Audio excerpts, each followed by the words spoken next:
Bonjour, comment ça va bien au moment où vous regardez cette vidéo?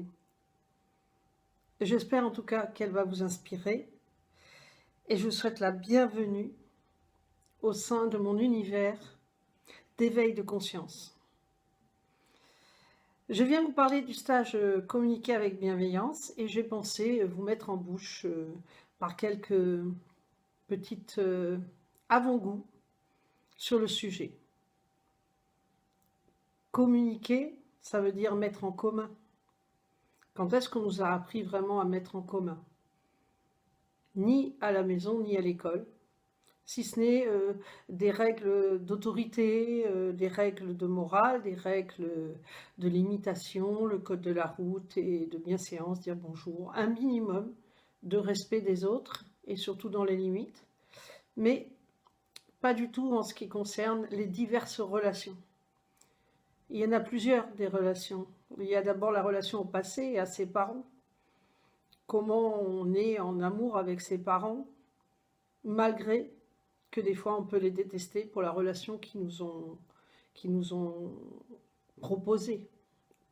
Ne pas confondre, et là je prends les outils de Jacques Salomé, ne pas confondre l'amour et la relation, l'écharpe de la relation.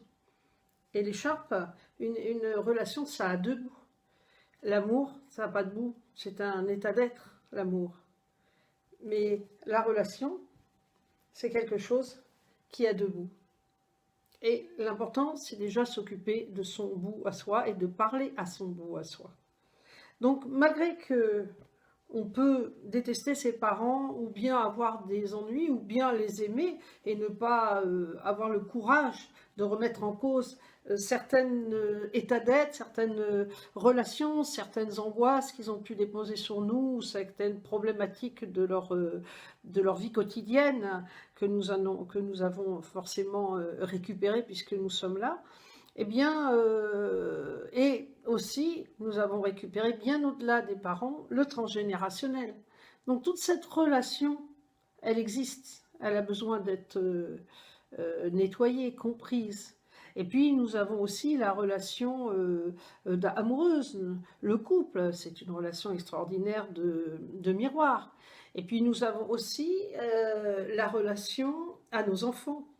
Les enfants qui sont pour moi des maîtres puisqu'ils réveillent l'enfant intérieur. Dès que que j'attends mon enfant, j'ai l'âge de ma conception, j'ai l'âge de 3 mois dans le ventre, et quand il a 1 an, j'ai 1 an, etc. C'est ça qui fait bouger les cadres, et les enfants sont des maîtres en cela, bien plus qu'on le croit. Et puis nous avons une relation au travail, évidemment, la vie professionnelle. Alors on y passe beaucoup de temps. Et en ce moment, nous sommes encore dans un univers de connaissances. On apprend, on travaille, mais en fait, en même temps, on véhicule des sentiments, on véhicule des opinions. Et tout ça, c'est quelque chose qui est fort et on y passe beaucoup de temps au travail. Donc il y a la relation, surtout comme je l'ai dit dans la dernière vidéo, à soi-même. C'est la première des relations, puisqu'on projette cette relation sur les autres. Si on est exigeant vis-à-vis de soi-même, on sera exigeant vis-à-vis des autres. Et dans le management, on va manager à travers notre prisme, à travers notre façon de voir la réalité, qui n'est qu'une façon de voir la réalité, alors que ceux à qui on s'adresse, et même les collaborateurs, sont tout à fait différents. Donc, comment on va réussir à... Alors, il y a beaucoup de blessures. Et puis, il y a la relation à la planète, et la relation à l'univers. Hein. Donc la planète, on fait quelque chose, de plus en plus, on en prend conscience qu'il faut faire quelque chose dans cette relation-là, puisqu'elle nous nourrit, et qu'elle nous renvoie de la déstabilisation, quand ça ne va pas, on le sent. Hein, les tempêtes, etc. On est dans un univers commun, on envoie des ondes, on est de l'énergie, et la planète est de l'énergie, donc on communique. Comment mettre en commun tout ça? Je pense qu'il y a beaucoup de nouvelles choses qui arrivent et donc qui sont importantes. Comment faire son jardin d'une façon différente? C'est très intéressant, avec des plantes qui vont s'équilibrer les unes avec les autres. Ça, c'est un apprentissage que je vous encourage à faire aussi. Et puis, la relation à l'univers, c'est à plus grand que soi, selon vos cultures, vos croyances, etc. On a une relation à plus grand que soi. Et celle-là, c'est la relation que j'appelle spirituelle, sans aucune religion, et elle est très importante. Voilà toutes les relations que l'on a. Et dans les relations, dans toutes ces relations, il y a donner, demander, recevoir et refuser. Donner, demander, recevoir et refuser.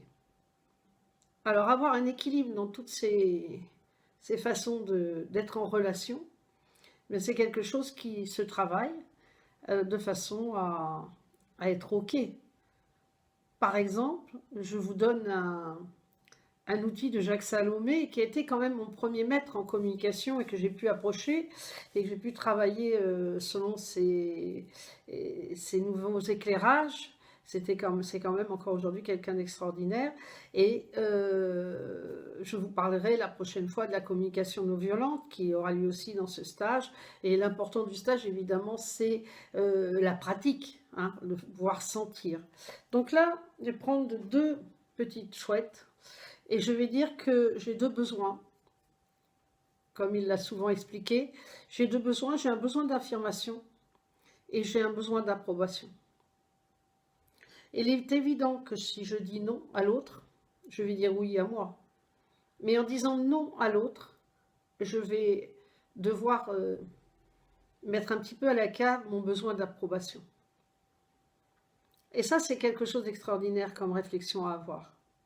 Comment je fais entre mon besoin d'affirmation et mon besoin d'approbation? Je répète, quand je dis non à l'autre, je dis oui à moi. Et parfois, il faut dire oui à l'autre. Par contre, dire non à l'autre, ça s'apprend avec la bienveillance. Ce qui ne l'empêchera pas d'ailleurs de peut-être tourner le dos. Et puis nous, du coup, comme on trouve qu'il nous tourne le dos, on pourra répondre en punching ball, là, on pourra répondre en... Eh ben, on tournera le dos aussi. Et ça ne va pas nous convenir, et ça ne va pas vraiment convenir à personne. Donc la communication bienveillante va avec tous ces apprentissages. Moi, quand j'ai su ça, ça m'a beaucoup aidé. Ma grand-mère, elle me disait, il y a des mangeurs et des mangés, et c'est tout. Donc il y avait deux camps. Et moi, j'ai appris l'affirmation de soi. C'est la voie du milieu. Je respecte et je me respecte. Je respecte l'autre, mais je me respecte aussi. Voilà. Pour aujourd'hui, je vous remercie beaucoup de votre écoute et je vous encourage à aller voir en dessous sur mon site intuition et savoir-être.fr. Et j'ai mis la page directement sur le sujet communiquer avec bienveillance. Je vous invite à aller la voir et déjà regarder le contenu. À très bientôt, à très bientôt, pour une nouvelle vidéo sur le sujet pour vous mettre en bouche.